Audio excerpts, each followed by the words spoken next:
Rightio, more than a horse. Today I'm catching up with Kate Hargraves. Welcome, Kate. Thanks for having me, Paul. And Flick. Now, Flick's not in his normal yard either, so he's a little bit stirred up and potentially a little bit agitated, but more commonly known as well defined. And this More Than a Horse is brought to you by Woodland Stud. You can go to Woodland Stud at www.woodlandstud.co.nz, and also Northern Rivers Equine. They stand Lather Up and American Ideal, and there's probably going to be a couple more announcements very shortly of some more stallions standing there. So I appreciate their support and being able to bring these. Katie, how does he get a name like Flick? He's actually named after a character from the movie A Bug's Life. There's a little ant on there that was called Flick, and when we first got him, he is as tiny as a little ant. So I decided I would name him that. It's a cute little name and I think it suits him. It does suit him. And I'm tipping that ant's probably a little bit angry too, is it? No, the ant on there was one of the nice characters, but I didn't really know his personality when I named him. He's a funny horse. Okay, so how did you come to get him? How did you guys, I suppose, end up with him? Because he's a New Zealand bred horse. Yeah, so it was about 4 years ago when Alex and I were still training out of Melton.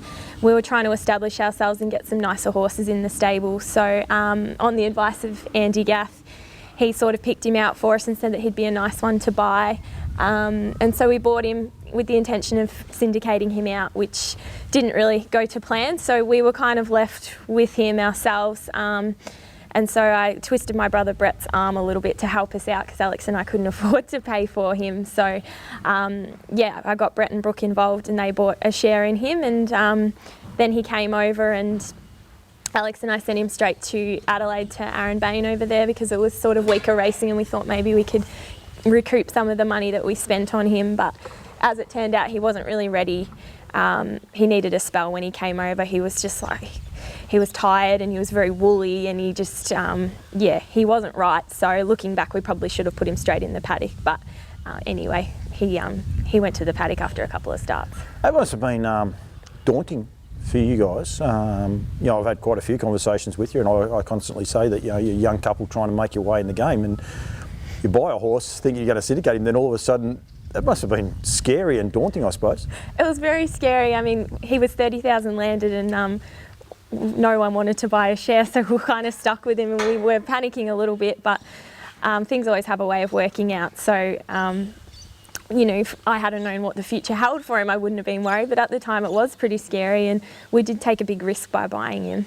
Might explain one of my questions I'm going to ask a bit later on, actually, now, knowing that as one of the rules. And he's a lovely little horse. He's so alert there in that photo. He's got his ears pricked forward looking at everything.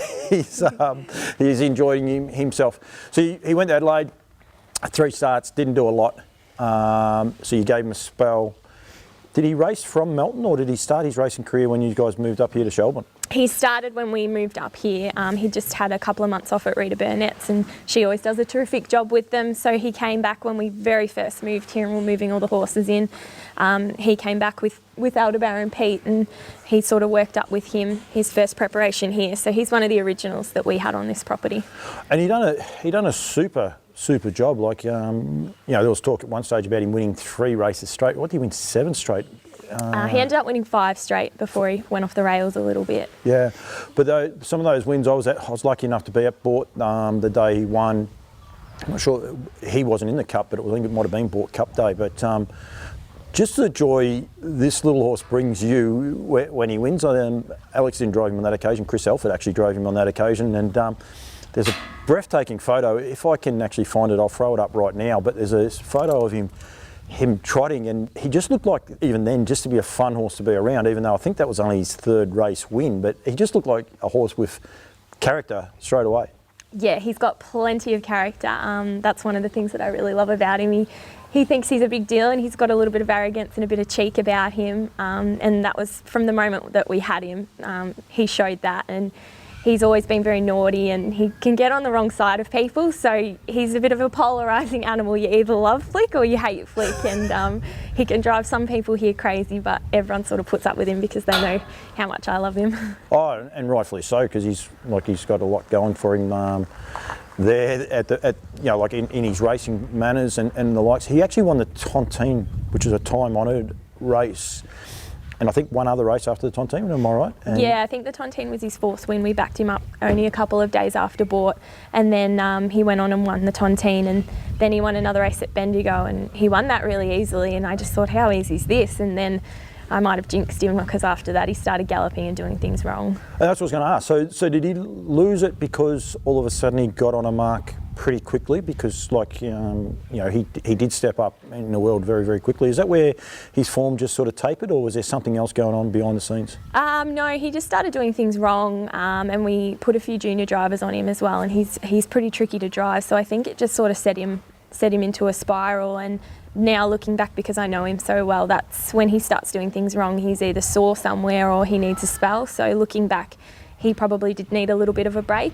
And then once he got into that habit, it's hard to sort of get him out of that. And he just gets himself really worked up before a race. So if he's not high on confidence and he's not trotting well, then yeah, you're not gonna have much success with him.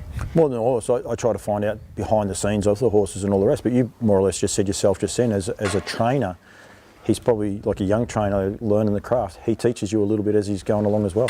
Yeah, definitely. And that's why I'm so big on really knowing your horses, because I spend so much time with him. I mean, we've got 40 horses here, so obviously you can't spend that much time with all of them, but I just know him back to front, so I know straight away if something's wrong with him, if he needs a break, or if he is sore somewhere. And I'm basically spot on every time with him, just because I do know him that well. And that's why he's been having so much success, because I know what makes him tick now, and I know how to keep him happy. And he does have all those little quirks and things like that, so it is all about keeping that balance with him. And I think Alex and I have just got everything spot on with him now, and it's showing on the racetrack.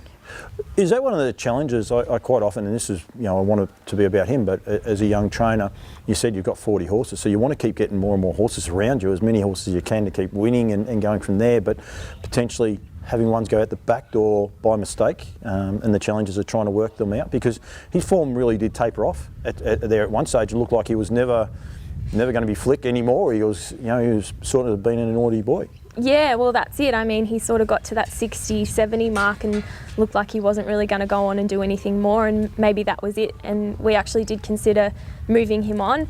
I ended up not being able to bear to part with him, but he nearly did leave our stable because of that. And you always sort of think about that with other horses you've got in the stable that have problems and are a bit hard to get going, that have ability. There's always that what if. And a big credit to Alex, he's really good with horses like that and sorting them out. But yeah, it can be easy for them some of them fly under the radar, and you might miss an opportunity. Do you know why you and he click? Is there a reason why you and he click, do you think? I'm not really sure. I've always liked him. I like horses with personality. And when he first came, he was just one that I sort of was drawn to a little bit, which, I've got all my little favourites out here, and he was sort of one of the favourites. For a while there, he was very naughty, and you couldn't catch him, and we had to have a big long rope on him, and no one could get near him. But I would go out, and it wouldn't matter if he was in a little yard or a big paddock. I'd call him like a dog, and he'd come running up to me. So it was kind of reciprocated. He kind of, I guess, puts up with me, you could say. He's not really a kissy or cuddly type of horse, but so I was drawn to him from there, and I always did everything with him. As I said earlier, he worked up with Aldebaran Pete, and sort of in track work I would always drive Flick and Albie would drive Petey, so I had a lot to do with him early on, and from there I guess we've just gotten a stronger and stronger bond, and yeah, I've just loved him more and more. But I think he became my real favourite horse, and I guess very, very special to me probably in the last 12 months. It's no secret that the last 12 months have been pretty hard for me. I've been through a bit of a rough time, and I'm not going to sugarcoat it, like my mental health did take a pretty strong hit, and this horse was the one thing that kind of got me through.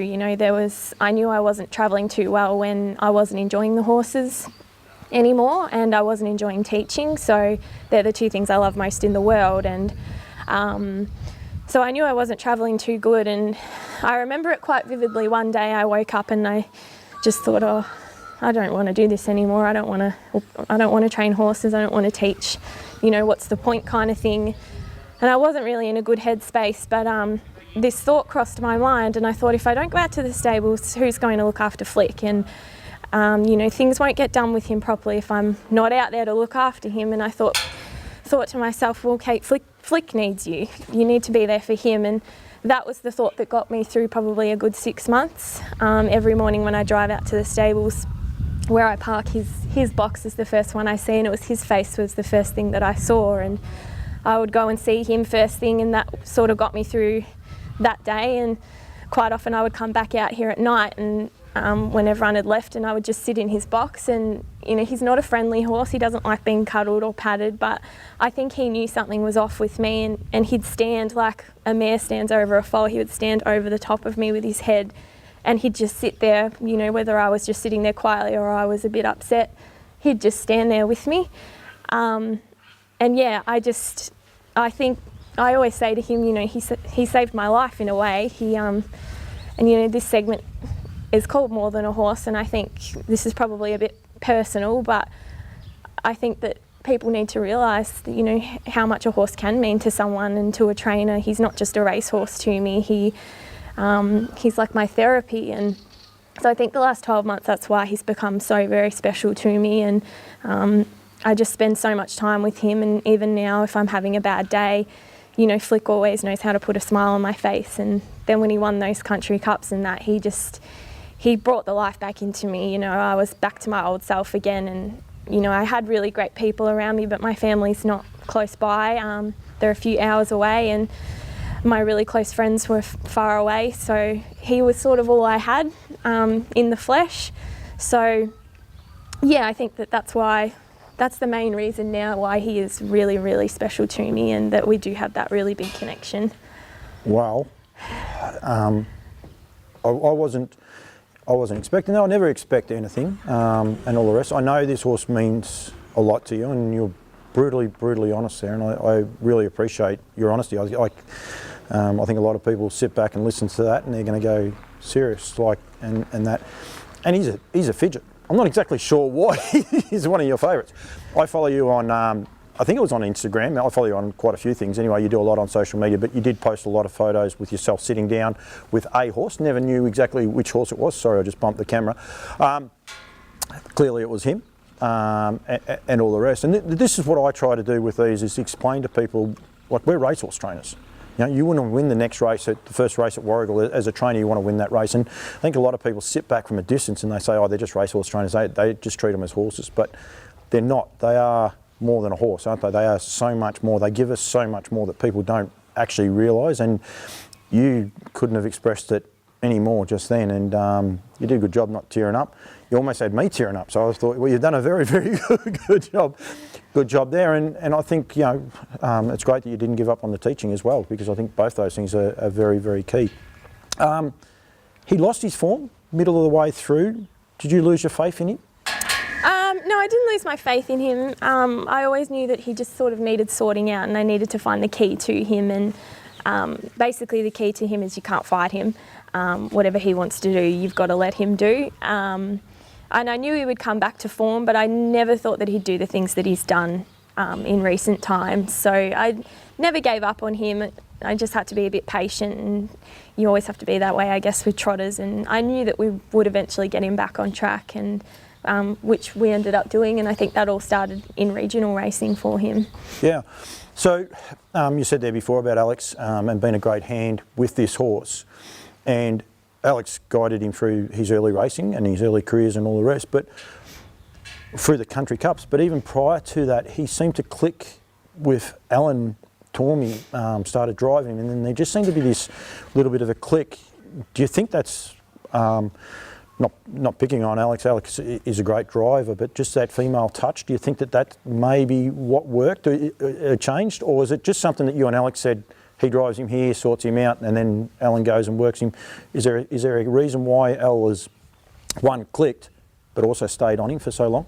Yeah, I think definitely Alan's been a really big part of his journey and his success. You know, as you said, Alex did a fantastic job, and he was the one that sort of jumped off him and didn't want to drive him anymore. It was never a time where I said, oh, I don't want Alex to drive him. He was happy to step aside, and I think he is a sensitive horse. He's very intelligent, and he sort of likes that nurturing touch. I think maybe because I give him so much attention and I fuss over him a little bit, and Alan's got that soft touch, and you know, I don't know, he's just very picky with the people that he likes and the people that he takes to, and something has clicked between them. She's really patient with him. You know, Alex is the first to admit that he will lose his temper with him sometimes because he is very frustrating. And since she jumped on him, you know, I think being a female horse has run for her, and he's only a little thing, and I think she doesn't fight him, she just lets him do his thing, and I think she understands him on a level that a lot of people might not. A lot of people have jumped on him and he's just done things wrong, and it's nothing to do with them. It's just, he's just a very quirky little animal, and yeah, something's clicked between them, but yeah, I'm very grateful to Alan, and she's stuck with him and she's gone all around the state to drive him. I've just entered him everywhere week after week, and yeah, she never complains. He makes her earn her driving fee every time, and she's really good. You know, she understands him. She'll jump off him and say, you know, I think he's a bit flat, or he wasn't himself today, or maybe do this or that. So she's been a really key part in a lot of his success too. I find I'm very lucky because I get to go around to the tracks. Through COVID, I was allowed to go around to the tracks and the lights, and I saw him probably when he wasn't performing at his best, and also saw him when he was low flying towards the end, and this is what we're going to talk about in a sec, the Cups. Alan gets on, she's very meticulous because with Trot's vision, they focus on a horse. She keeps him quiet, she keeps him up the top of the track by himself, and just lets him, you know, sometimes people, fiery trotters, they want to, you know, take the edge off them, let them run as fast as they can. She has a formula that she follows through. Is that something that you guys all worked on, or that's just Al and him and they just go out and do their bit? Yeah, I think that's just them, you know. I never really give her driving instructions, and I never really tell her what to do with him, so I think she's got her formula worked out with him that works best for them. You know, sometimes it doesn't work when he's a bit naughty, but yeah, I think she understands him and she knows what she needs to do.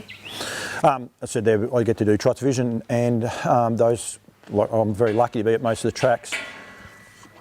The joy, and when I decided I have to do one of these, was Terang. Yourself, Brett. Brett's got a young family, but you guys, I'll say it, you were over the top, but you were honestly over the top. There was no cameras on you. You see these racing day things and people are jumping around carrying on. I reckon a lot of that's because they know there's a camera somewhere. There was no camera. You guys, it just meant so much to you that night, didn't it?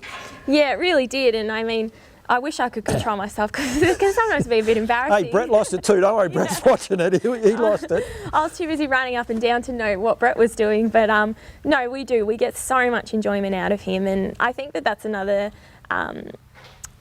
thing with him is that Brett and Brooke own him, and we get to share that. And not a day goes by that Brett and I don't message something about Flick. And he's just brought us so much enjoyment, and the horses is something that Brett and I have always had together. We grew up, you know, both wanting to be involved in the sport and driving together and that kind of thing. And it's something that keeps us close and something that we really enjoy together. So we get a lot of enjoyment out of it. And I think that's what it's all about. We should really see more of it. But it was like when he won that night at Terang, we just didn't think, you know, horses like McLovin and Pink Glass were in that race. And he won it, and just to see, you know, a horse that means so much to me and being able to share that with my family, like there's just no better feeling. And was that part of it? Because it was probably the first time, I think he won Ararat the week before, but one of the first times as a family unit you were able to really get a joy out of it, because that was just coming out of COVID restrictions, I think, wasn't it? Yeah, the week before at Ararat we were segregated from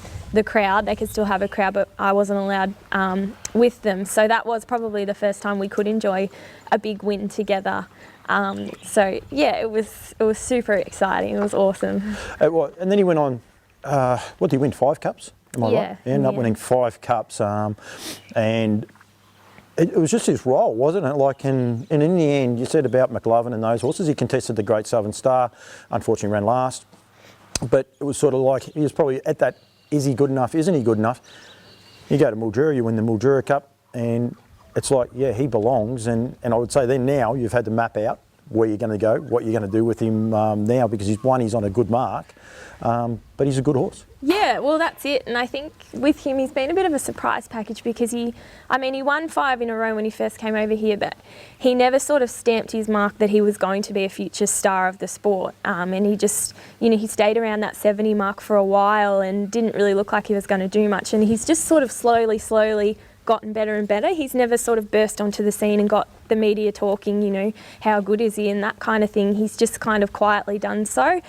And so I think, it's really exciting now because I know what he's capable of, and some of his country cup runs were massive. Oh, I think Drang was awesome. Yeah, and he won off 40 metres twice. He broke 2 track records. Even his run in the Charlton Cup, he lost 60 metres and got beat 10 to McLovin and Sparkling Success.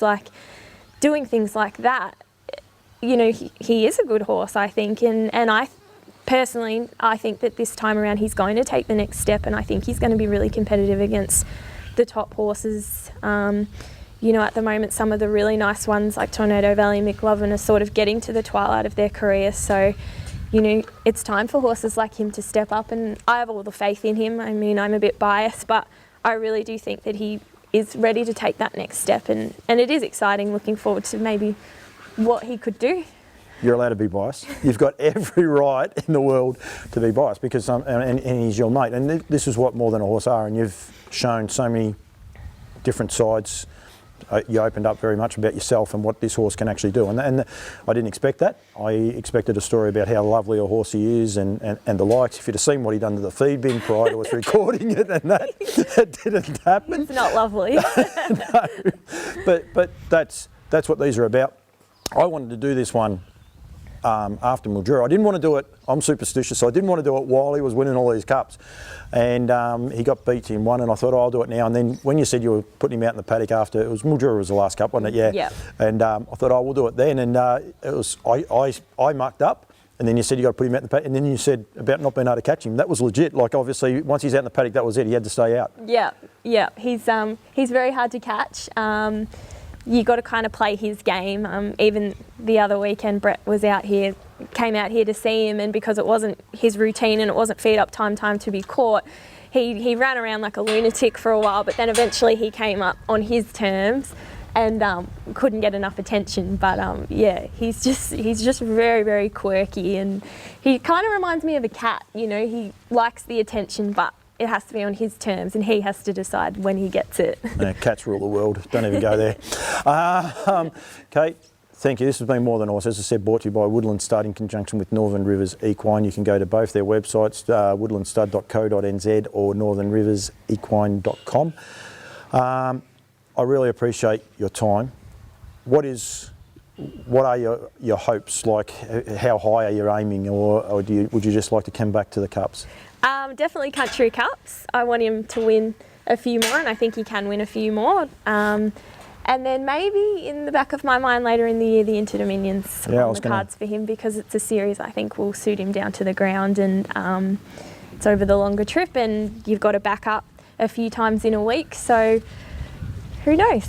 Allowed to dream, and I love the fact that you are dreaming that big, and he's allowing you to dream. And Kate, thank you so much, and thank you for being so brutally honest. As I said, you nearly got a tear. I reckon there'd be some people would be listening, and they would have had a bit of a tear. So appreciate your honesty. And if he starts winning races, I'm going to come back and do a couple more interviews. Don't you worry about that. But thank you very much, Kate Hargraves. Thanks for having me.